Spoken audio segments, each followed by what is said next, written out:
Welcome back to Singapore Tonight. More than 4 in 10 people in Singapore say they may never be able to achieve financial freedom. This was revealed in a survey of 3,000 Singaporeans and permanent residents aged 18 to 65. Now, in this year's Singlife Financial Freedom Index, respondents believe they need around $612,000 to be financially free, 8% more than last year's figure. And it would take them 30 years to accumulate that amount. Only 29% of respondents say they will be able to achieve financial freedom.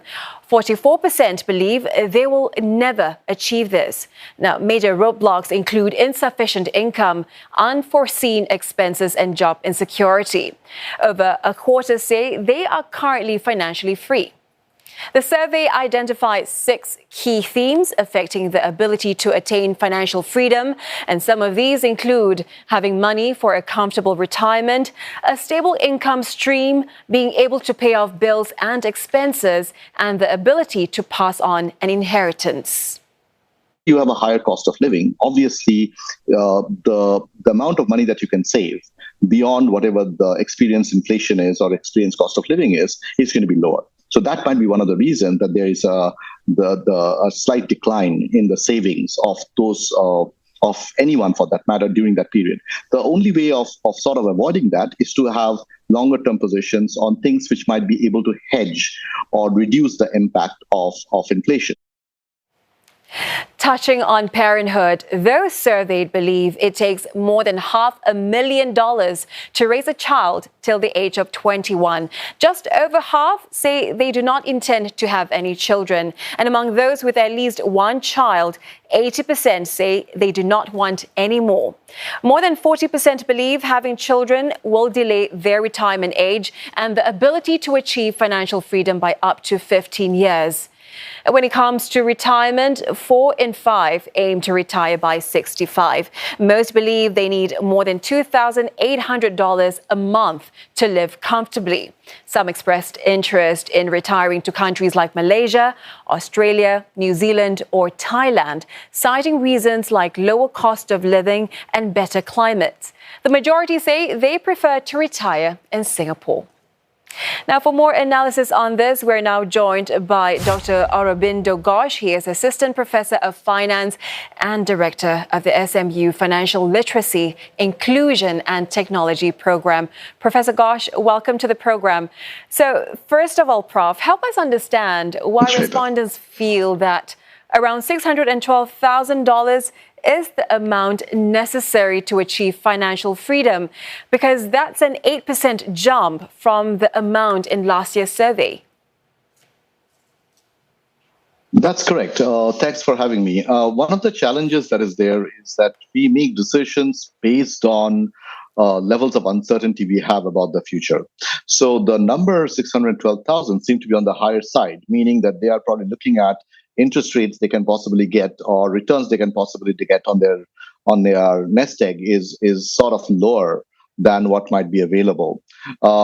In some sense, I think part of the reason is probably a higher cost of living that they experienced over the last few years after the pandemic. But inflation rate across the globe seems to be coming down, and we expect to kind of moderate further along the way. We see core inflation already coming down quite a bit, but the headline rates are also coming down. So indeed, I think in a way it is probably a little more pessimistic view than an optimistic view of the world. But there are some struggles on cost of living that you are seeing for citizens. That's quite correct. So, as you said, Prof, it is a pessimistic view, but how is it also possible in a country that has one of the highest percentages of millionaires in the world? Well, this is, of course, the whole nature of how wealth is distributed. Obviously, entrepreneurs and innovators and business owners will be making a lot more money. And then, of course, employers and fixed income earners will be earning a little less. That is part of and parcel of the capitalist society that we live in across the globe. So indeed, that is definitely an issue. But at the same time, I think there are significant benefits that are available. So when I'm talking about pessimism, it might be that people are not really accessing all the different options available to them. So CPF definitely is one of them, which is giving you a risk-free access to returns.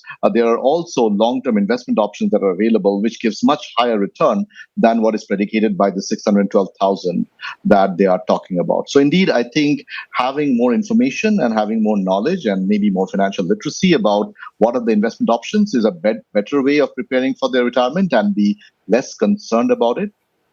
So it's quite perplexing, Prof, because the survey found that more than half of respondents said they actually know how to achieve financial freedom, but only over a quarter said they are currently financially free. So if they know how to be financially free, what is stopping them from achieving that? So I think of late, the higher cost of living might have played a role. So as you know that, when we put money in a bank or any other account, we get a nominal return. But the real return is really the difference between the nominal return and the inflation rate. So that inflation rate, if people perceive that inflation rate is too high, then their real return, which is the rate of change of purchasing power in their perception changes. So obviously, when inflation comes down, the real return is closer to the nominal return, and that will actually, of course, help them go over bumps in terms of costs of living and other issues as well. So indeed, I think they know what the targets are to some extent.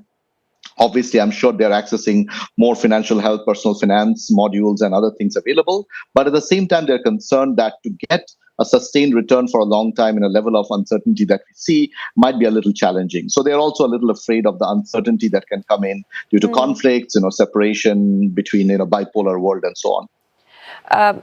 An interesting aspect of the index also include children.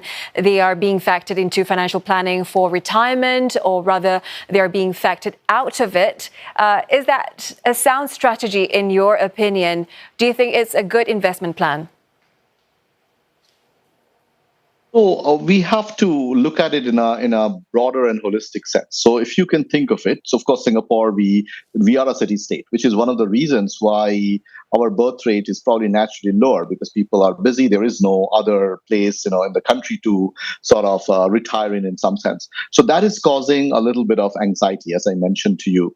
And the cost, as I mentioned, across the board, cost of education might be going up over time in some sense. But at the same time, when you are investing prudently, those aspects, those costs are taken care of. But more importantly, I think there is a lifestyle choice that needs to be made as well in a more sustainable way. So I don't think that children can be taken as a cost per se.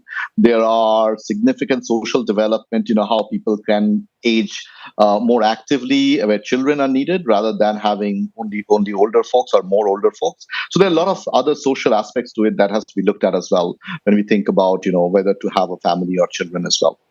And with all of this information, how can it really help guide policy for Singapore? Are we perhaps looking at a possible increase in government expenditure to support people who are unable to achieve financial freedom?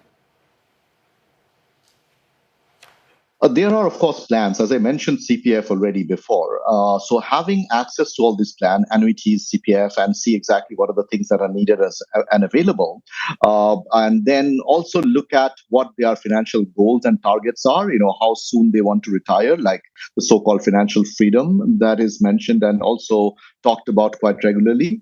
And, what type of lifestyle you want to lead post-retirement. So one very important part that we have to kind of understand, that when we are retiring, we don't really have to save for retirement anymore. So you don't have, even if you look at the 50-30-20 scale that oftentimes people look at in terms of saving, like 50% on essential, 30% on discretionary, and 20% saving, that 20% is not really needed. So you really need about 80% of your current income in order to retire and maintain a similar levels of living.